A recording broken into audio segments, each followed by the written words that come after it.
What's up, guys, and welcome to my YouTube channel. My name is Bonita, and welcome to Kalakal. First and foremost, I really want to thank everyone who's shown their love and support this far. I really do appreciate it so much. Yeah, thanks, guys. So, in today's video, I'm going to be talking about what you need to know when beginning your hair journey. Yeah, this is something I really wish I knew, but sometimes you just have to experience it so that we can try and make it a bit easier for you guys. The one thing you should know when starting your hair journey is your hair type. Now, everything else that comes with natural hair, like the products you're going to use, the treatments, the stylers, the shampoo, how you style your hair, just basically everything is going to depend on your hair type. So the first thing you need to know is your hair type. So the different ways of knowing your hair type are, I'm just going to give a brief, but you can homework, go and do further research. Yeah, because don't usually be dependent on one source. Have different sources so that you can make a decision on what's best for you and for your hair, or what will work for you or for your hair. First, we have hair porosity, and hair porosity is basically a measurement of your hair's ability to absorb and hold moisture. And the porosity of your hair is determined by the cuticle layer of your hair, that is the outer layer of your hair strands. Yeah, so there are three types of hair porosity. There is low porosity, there is medium porosity, and there is high porosity. So for the people who have hair porosity, low hair porosity, it basically means their hair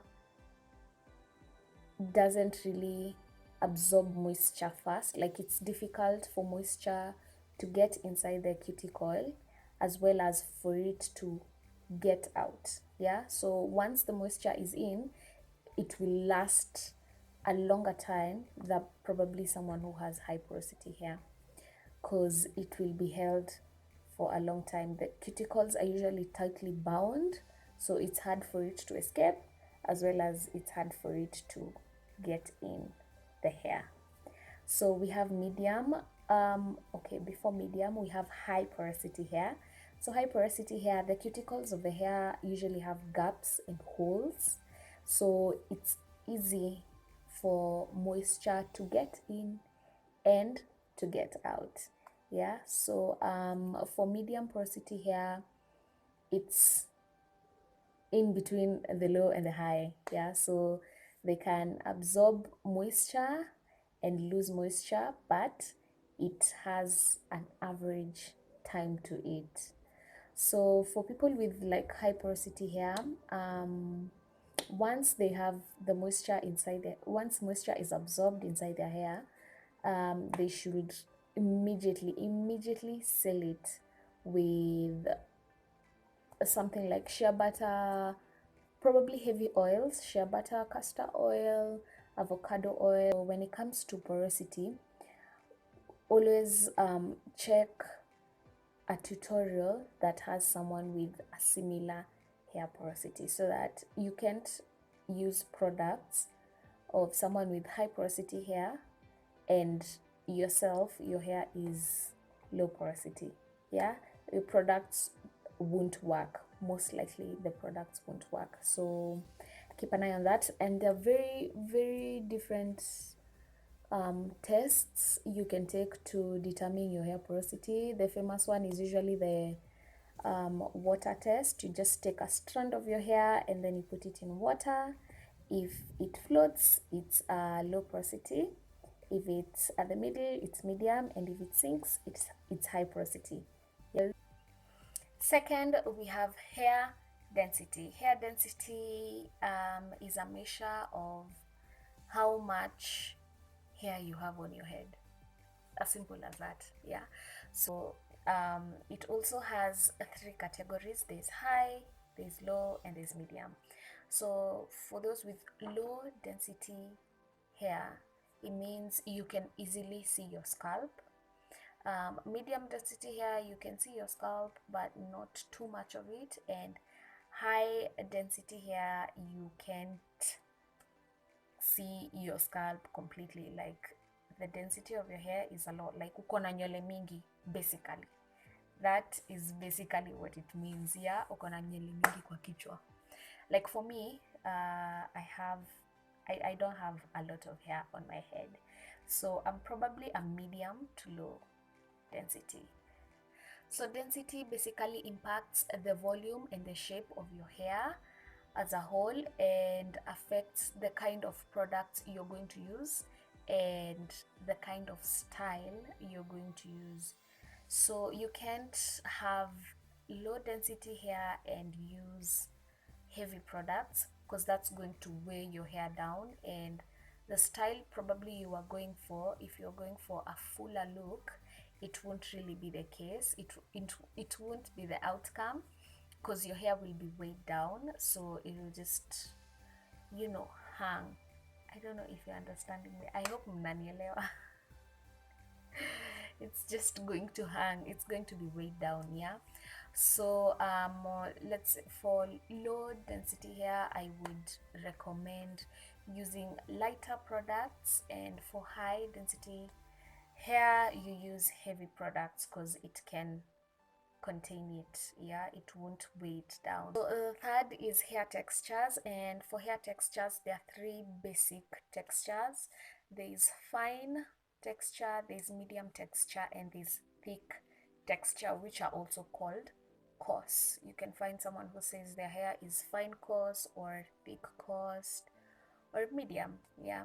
So just as I've explained on hair density, even for texture, the fine textured hair, you can't use heavy products and expect a good voluminous outcome of your hair, like the volume and the shape of your hair.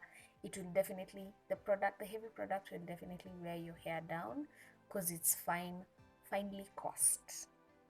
I hope that makes sense. Yeah, so you basically have those three. So for fine hair texture, for fine textured hair, it's a fragile kind of texture, and it is easily prone to breakage. Yeah, so some characteristics of fine hair is that it doesn't really work well with heavy products.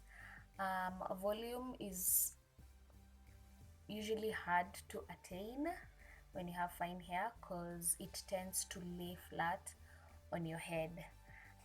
And then we have medium hair. It's not as prone to breakage as fine hair. It usually holds styles fairly well and covers the scalp really well. So for thick textured hair, it usually holds styles really well. It covers the whole head, like it appears very full, and it can tolerate higher amounts of heat.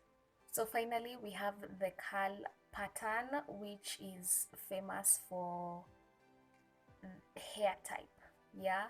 So this is usually the A's, the B's, and the C's. You have the wavy, you have straight, we have wavy, we have coily, we have curly, and we have kinky.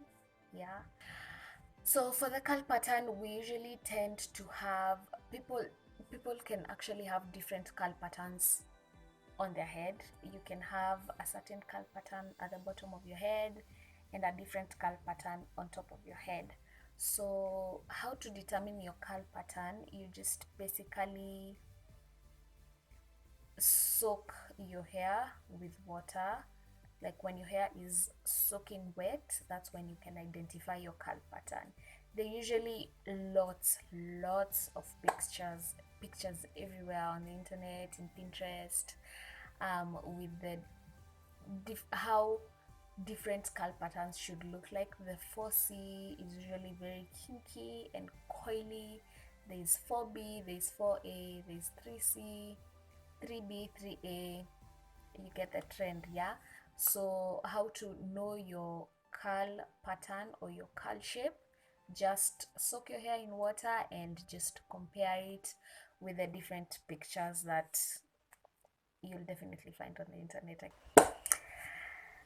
So I think that is enough information for you to be able to find out your hair type so that you can go on and proceed your hair journey.